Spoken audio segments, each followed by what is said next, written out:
The cost of living is ever so steep and the price of healthcare is not spared.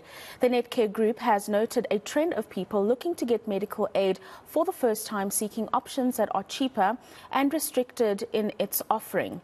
To unpack this, we're joined by Damian Mchugh, who's the Chief Marketing Officer at Momentum. A very good afternoon to you, Damian, and thank you for joining us this afternoon. I mean, it's something that has been looked at very closely by various stakeholders within the healthcare space, being able to offer affordable healthcare solutions for consumers that are so constrained financially. Tell us the lay of the land at the moment and whether these options actually do exist for the average household. Hi, Rafiwa. Thanks very much for having me, and good afternoon to you and your viewers. Absolutely, we see quite a number of different types of healthcare solutions, both in the medical scheme industry as well as the health insurance industry, and those two things are different. They are legally different. In other words, the way in which the products are set up and the way in which they're structured are different. And as a result of that, both the cover that they provide a consumer and the cost to the consumer is different. And as you have rightly indicated in your introduction, a number of consumers are looking for, I think all of us are under difficult situations. The economy isn't strong. We're seeing inflation. We're seeing insurance rates go up, or interest rates go up, sorry. And as a result of that, our pockets are under pressure. And so we see consumers in our healthcare solutions looking for things different. In other words, can I make the changes to my healthcare contributions in order to save money? And we think it's better to remain in some kind of healthcare insurance than opting out of the industry altogether, because then you have a problem if something does happen to you or family that you have no cover at all. And I think that's the worst result. So yes, we need to look at options in your medical scheme, but also are there options if you're a first-time buyer or that's not medical scheme coverage, that's potentially health insurance, but it doesn't give you the same level of cover. I think that's important to understand. The cover is not as comprehensive or as extensive as what you'll have in a medical scheme for that cheaper price. No different from really buying a car. If I buy something that's more expensive, I might get more flashy elements, electric windows, seat warmers, things like that. If I take a cheaper car or a cheaper premium for my car, the level of benefit that I would have would be less. I have to wind down windows. I don't have seat warmers. I might not have power steering. Those types of elements would be lost. And it's similar in a medical scheme. You get what you pay for. And same with health insurance. If you make too big a jump in your premium to make it savings, you're going to miss out on some things that you may need. And it's important to understand what you're giving up on. With that, maybe if you could just give us some examples of the cover that you would get if you are strapped for cash and you choose to go the health insurance route. What kind of cover are you looking at here? Rafiwa, different health insurance solutions will provide different levels of cover, but in the main, the health insurance provides good day-to-day cover. In other words, doctors, dentists, medication, some scans, some basic x-rays, glasses, those types of things. And generally speaking, health insurance covers those elements. The hospitalization cover is often areas where hospital insurance doesn't provide you with comprehensive cover. It will give you, some limit of cash value per day. Let's say 2,000 Rand a day, but actually the cost is 6,000 Rand a day and you're out of pocket by quite a big amount. And hospitalization covers often where the big bills are. So health insurance generally, comprehensive cover for the day-to-day use, flus, doctor visits, those types of things, but your hospitalization cover is often where you're compromised. Medical schemes can provide both good hospitalization and good day-to-day cover, so just make sure you're buying what you need for you and your family and pay the premium that goes with it. Yeah, and then if as a first-time medical scheme or health insurance buyer, Damian, I do choose to go the medical scheme, medical aid or medical scheme route, are there plans that offer the day-to-day and the long-term cover, as you've just described, that are still affordable at the same time?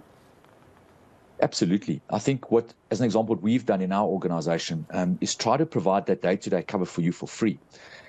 So you have a hospital cover or hospital plan. Often people will see it as in that terminology.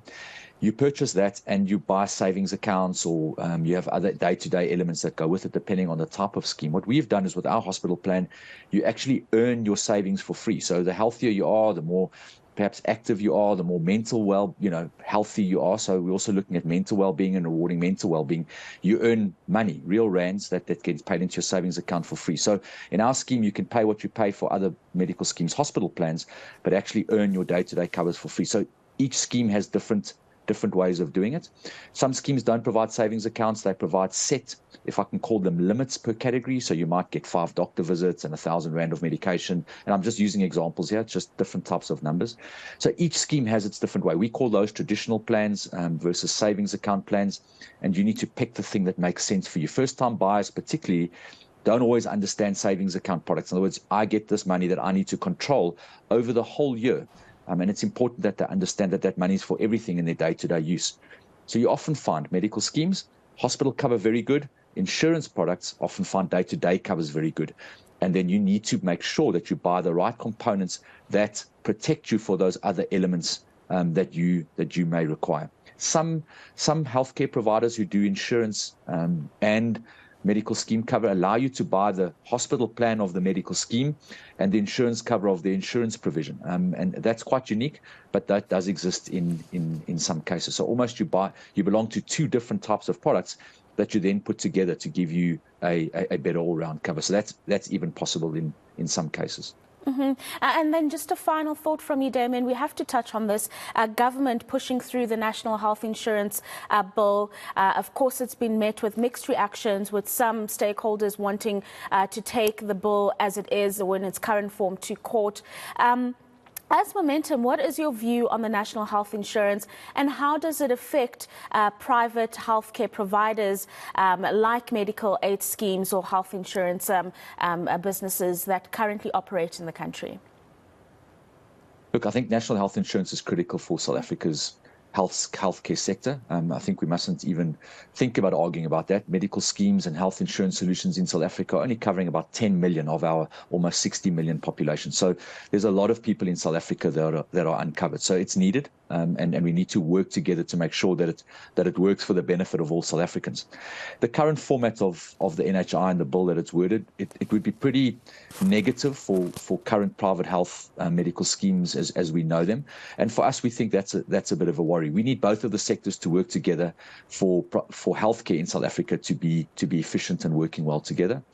As it stands now, we believe that the private healthcare marketplace needs to help government ensure that the limited money that it has available, because let's be real, our fiscus in the South African healthcare space is also under pressure. We don't have a whole lot of money in government. And so if the private healthcare sector can alleviate some of the burden of the state's resources will be able to go further. So I think there's a long time yet. We don't have to panic. We don't have to be too worried at the moment. But we do know that a national healthcare system or universal healthcare system is required in South Africa. But what we would like to see is again, private and public working together to make the healthcare system, beneficial for all South Africans. What we don't want to do is pull down the private sector to pull the public sector up.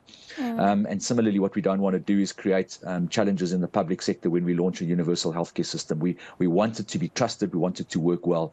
And we think the first way of rolling that out is rolling it out for the people who don't have cover, and then extending the national healthcare system into the private or the current private healthcare market. But the two working together for us makes most sense as a first try. Thank you very much for those insights. Damian Mchugh, who's the Chief Marketing Officer at Momentum, joining us to speak about first-time buyers of health insurance or medical aid, the options, the affordable options that are available to you should you be needing that cover.